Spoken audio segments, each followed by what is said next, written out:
O Império das ONGs e o loteamento da Amazônia. 6 de janeiro de 2003. Em dezembro de 2002, um geógrafo e 2 engenheiros agrônomos enviaram um manifesto ao presidente da República eleito, Luiz Inácio Lula da Silva, para denunciar o saque de nossos recursos florestais, a descaracterização do planejamento regional amazônico, o interesse e atuações das NGOs, no governamental organizations, ONGs, organizações não governamentais, e suas subsidiárias do Brasil. Fazendo eco às denúncias da Frente Parlamentar em Defesa do Brasil e da Federação Nacional dos Trabalhadores em Transportes Aquaviários e Afins, FNTA, publicada em A Nova Democracia no 5 de dezembro de 2002, os autores do manifesto denúncia conclamam a retomada do processo decisório pelo governo, na salvaguarda da soberania e do desenvolvimento nacional.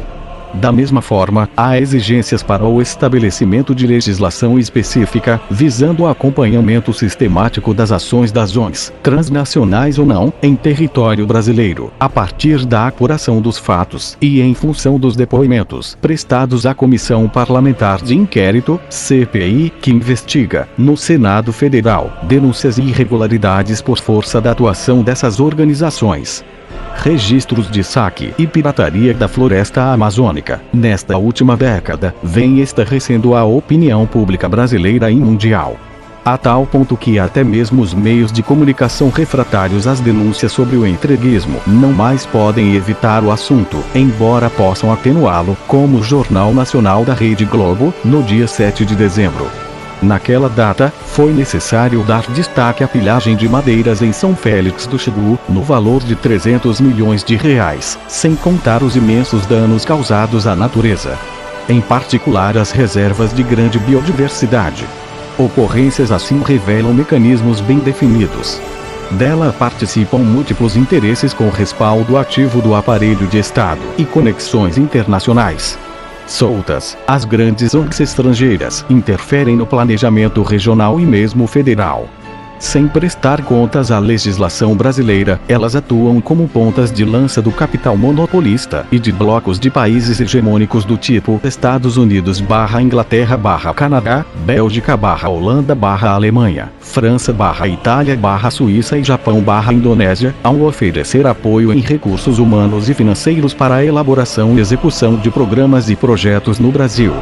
Conhecidas das administrações dos 9 países amazônicos que fingem ignorar sua presença perniciosa, elas usam codinomes extraídos do glossário humanitário, naturalista, malthusiano, revisionista ético, Amigos da Terra, Friends of the Earth, Canadense para o Desenvolvimento Internacional, CDA, Fundação Ford, CLAR 1001, Botentes, Survival International, Conservation International, Fundação Interamericana, IAF, Fundação MacArthur, Fundação Rockefeller, Fundação W. Alton Jones, Fundação Mundial para a Natureza, World Fund for Nature e WWF, Instituto Sumer de Linguística, CIL, National Wildlife Federation, NWFT Nature Conservation, TNC, Grupo de Trabalho Europeu para a Amazônia, União Internacional para a Conservação da Natureza, UNIC, e o World Resource Institute, WRI.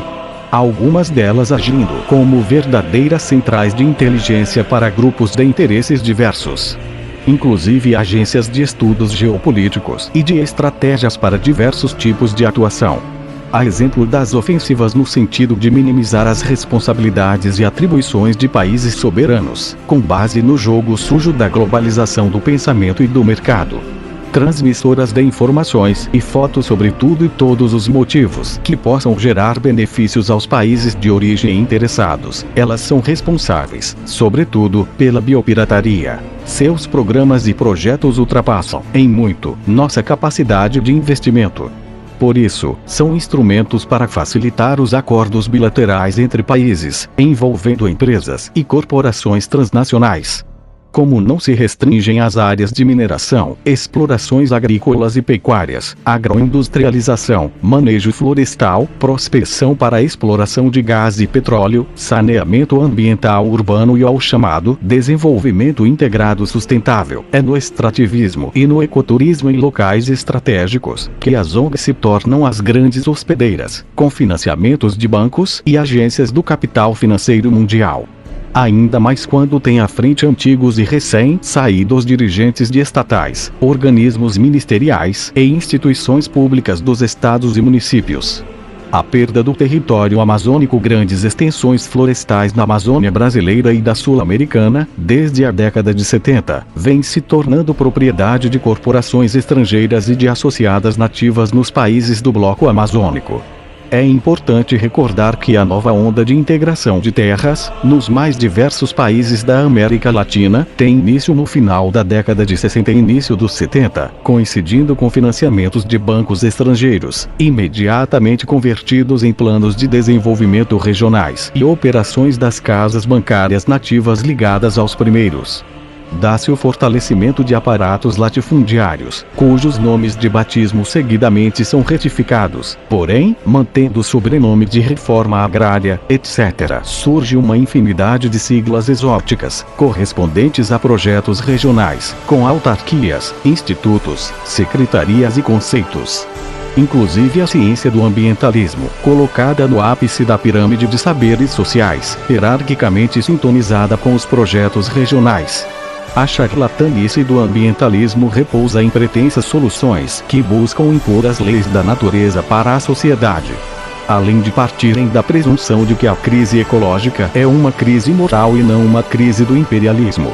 A cognominada Última Fronteira Agrícola, desde 1964, conheceu inúmeras ações federais de capital concentrador com similares em todo o continente latino-americano, como Operação Amazônica, SUBAM, Rodovia Transamazônica, Programa de Integração Nacional, PIN, 1970, Programa de Redistribuição de Terras e Estímulo à Agroindústria do Norte e do Nordeste, ProTerra, 1971. Polo Amazônia, 1974, Projeto de Desenvolvimento Regional Integrado, BRI, PROBORI, INE, 1972, 77, 81, representando inúmeros projetos de colonização, agropecuária e extrativismo.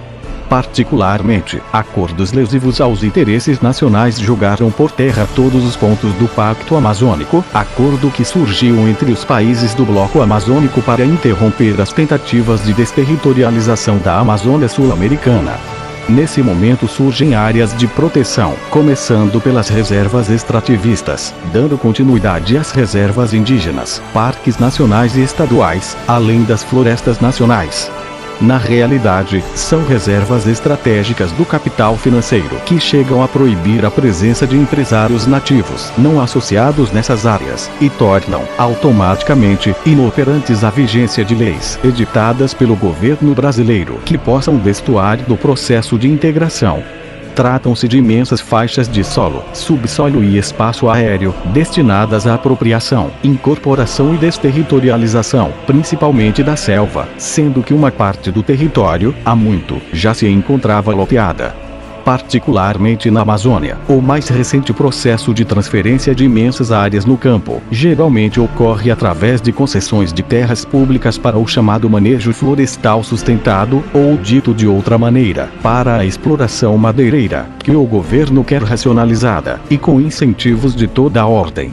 Tudo com respaldo do Ministério do Meio Ambiente da administração Cardoso, que há 2 anos sugere a criação de uma Agência Nacional de Florestas e a feitura de uma legislação especial, no âmbito federal. Se a proposição legislativa passar, instituirá um verdadeiro contrato de risco para as florestas, a biodiversidade, as unidades federativas e a soberania nacional.